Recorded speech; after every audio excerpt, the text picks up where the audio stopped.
কলকাতা থেকে বালুরঘাটে পৈতৃক বাড়িতে বেড়াতে এসে নদীতে স্নান করতে গিয়ে তলিয়ে গেলেন এক ব্যক্তি। মৃত ব্যক্তির নাম অশোক রায়, বয়স ৬২ বছর। গতকাল রাতে তিনি কলকাতা থেকে বালুরঘাট সাহেব কাচারি এলাকার বাড়িতে আসেন।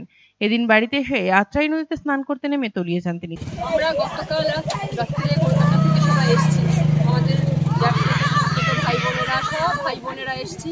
আজ আমাদের একটা প্রপার্টির ব্যাপারে বিএলআর অফিসে যাওয়ার কথা, সেই জন্য সবাই রাত্রে 11টা 10-এ ট্রেন থেকে নিয়ে বাড়িতে ঢুকেছি। রাতে সারা রাত ঘুম হয়নি কারো ভালো।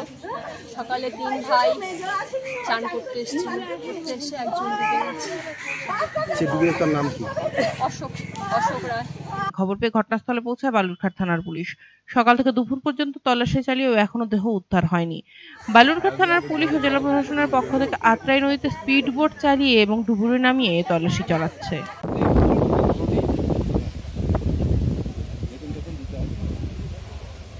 অনেক জায়গা দিয়ে অক্সিজেন সিলিন্ডার নিয়ে ঝাঁপ মেরে দেয় জলের মধ্যে।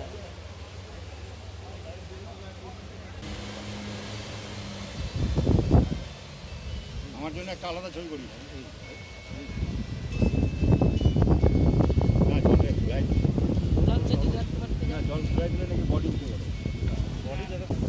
এখানে অশোক রায় বলে একজন ভদ্রলোক, মানে এখানেই বাড়ি, উনি বাইরে থাকেন, খড়দায় থাকেন। এখানে পারিবারিক সূত্রে নিয়ে এসেছিলেন।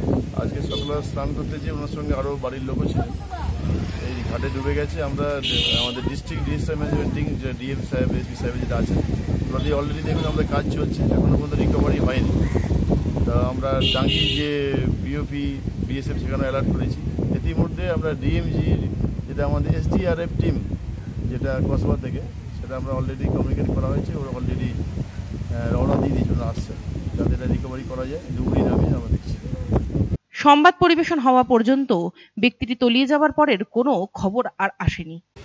সন্ধ্যা 7টা অবধি খোলা আছে। হ্যাঁ, আমি সেটাই চিন্তা করতে না পেলে হবে না। ছবিটা নিয়ে নাহলে দিবেন না, কিন্তু অনেক কিছু পাবো না। কিন্তু